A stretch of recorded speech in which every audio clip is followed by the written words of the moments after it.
A ver, ¿por qué tenemos ojos? Pues para ver, ¿no? Parece simple. ¿Y las alas de un pájaro? Para volar, obvio. Cuando uno mira la naturaleza, todo parece un diseño perfecto. Cada pieza tiene su función. Pero, ¿y si todo fuera una gran ilusión? ¿Qué tal si la vida, en realidad, no sigue ningún plan? Para entender esta idea tan controversial, vamos a hacer un recorrido. Primero, nos haremos la gran pregunta del propósito. Luego, conoceremos la idea de un relojero ciego. Vamos a desglosar la evolución en solo 3 pasos súper simples.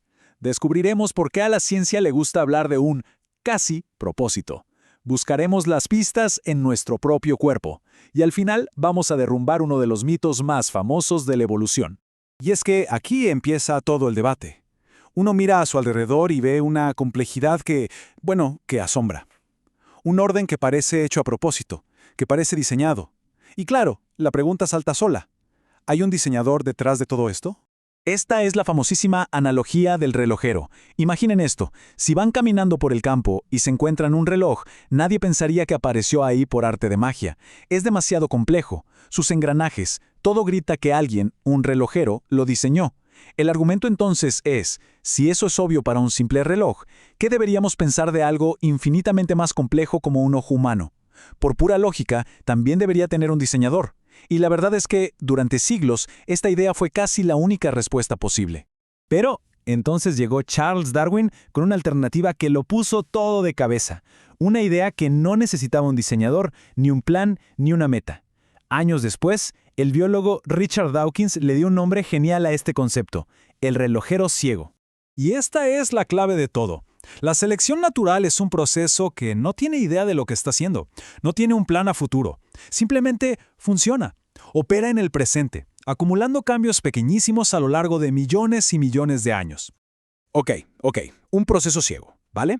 Pero ¿cómo es posible que algo sin un plan pueda crear cosas tan increíblemente complejas? Bueno, la respuesta está en un mecanismo elegantemente simple, que funciona con solo 3 ingredientes. Primero, variación. En cualquier grupo de seres vivos, todos son un poquito diferentes entre sí. Son diferencias al azar. Segundo, herencia. Esas diferencias se pueden pasar a los hijos. Y tercero, el paso crucial, selección. El ambiente, el entorno, actúa como un filtro gigante. Cualquier pequeña variación que dé una mínima ventaja para sobrevivir, o, más importante, para dejar más crías, tiende a pasar a la siguiente generación. Y aquí es donde entra en juego el ingrediente secreto, el tiempo. Muchísimo tiempo. No vemos la evolución en un día, pero a lo largo de miles de generaciones, esas ventajas diminutas se van sumando y acumulando. Lo que empezó como algo casi invisible, con el tiempo puede llegar a ser la característica principal de toda una especie. Es un proceso lento, sí, pero imparable. Y por esto mismo, la ciencia tiene mucho cuidado con cómo habla de esto, porque es muy fácil usar palabras como propósito o finalidad, pero los científicos les dan un significado muy específico y diferente. Aquí está la diferencia clave. Por un lado está la teleología, que es pensar en una meta final, es decir, las alas se crearon para volar, como si ese fuera su destino. La ciencia, en cambio, prefiere hablar de teleonomía, o sea, describe cosas que parecen tener un propósito, pero que en realidad son el resultado de un proceso ciego. Las alas no surgieron con el objetivo de volar, evolucionaron por etapas, y cada etapa daba una pequeña ventaja, hasta que al final el resultado fue el vuelo. El ojo es el ejemplo perfecto. No apareció de un día para otro. Pudo empezar como una simple manchita de células sensibles a la luz. Eso ya es una ventaja enorme para sobrevivir. Luego, quizás esa mancha se hundió un poquito, formando un pozo. Eso permitía saber de dónde venía la luz. Con el tiempo, la apertura se hizo más pequeña y la imagen más nítida, y finalmente apareció una lente. Cada uno de esos pasos fue útil por sí mismo en su momento, sin necesidad de un plan para llegar a un ojo complejo. Y lo mejor de todo es que no hay que ser paleontólogo para ver las pruebas de este proceso.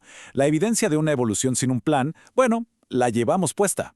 Estas estructuras se llaman órganos vestigiales. Son, básicamente, las sobras biológicas que nos dejaron nuestros antepasados. Y lo irónico es que estas aparentes imperfecciones son una de las pruebas más fuertes contra un diseño perfecto, porque son como cicatrices que cuentan la historia de nuestro pasado evolutivo. Pensemos en la piel de gallina. Es un reflejo causado por músculos diminutos que erizan el vello. Para nuestros ancestros, que estaban cubiertos de pelo, estos los hacía parecer más grandes y peligrosos frente a un depredador. Para nosotros, que ya no tenemos ese pelaje, la función, pues, se perdió, pero el reflejo sigue ahí. Y hay muchísimos ejemplos más. Las muelas del juicio, que ya ni siquiera caben bien en nuestra boca. El apéndice, que es un resto de un sistema digestivo antiguo. El coxis, que no es otra cosa que los huesitos que sobraron de la cola que tenían nuestros ancestros. Incluso el pezón masculino.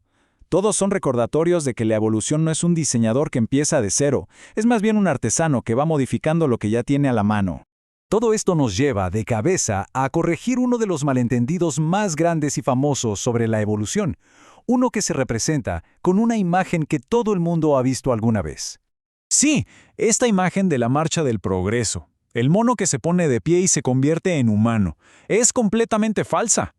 La evolución no es una línea recta que apunta hacia nosotros como si fuéramos el producto final y perfecto. La evolución no es una escalera que uno va subiendo hacia la perfección. La imagen correcta es más parecida a un arbusto súper denso, lleno de miles de ramas que crecen en todas direcciones. Cada rama es un camino, una historia evolutiva distinta, y ninguna es mejor o más importante que otra. Y esta es una idea que cuesta asimilar. Un ser humano no está más evolucionado que una bacteria o que una mosca. Cada organismo vivo hoy es una historia de éxito. Está en la cima de su propia rama evolutiva, perfectamente adaptado a su manera de vivir. Nosotros estamos en la punta de nuestra rama y la mosca en la punta de la suya. Así que después de todo este viaje, volvemos a la pregunta del principio. Con todo esto sobre la mesa, ¿tiene la evolución un propósito? Desde un punto de vista científico, la respuesta es no. No hay un guión, no hay una meta final. Y en cierto modo, eso hace que todo sea aún más increíble. Pensar que un proceso sin mente, sin dirección, haya sido capaz de generar la belleza y la complejidad alucinante que vemos a nuestro alrededor, es quizás la idea más espectacular de todas. Entender esto, al final, cambia la pregunta que hacemos. En lugar de preguntar ¿para qué existe algo?, que ya asume un propósito, la ciencia nos invita a una pregunta mucho más poderosa. ¿Cómo llegó a existir? Y es ahí donde empieza la verdadera exploración. Si justamente les apasiona entender el cómo de las cosas de una forma clara y directa, este es el lugar para seguir haciéndolo. Cada análisis que traemos es una herramienta nueva para ver el mundo con otros ojos. Los invitamos a suscribirse para que no se pierdan el siguiente debate. Y por cierto, dejen en los comentarios qué otra gran idea o mito de la ciencia les gustaría que desmontáramos aquí. Nos vemos en la próxima teoría.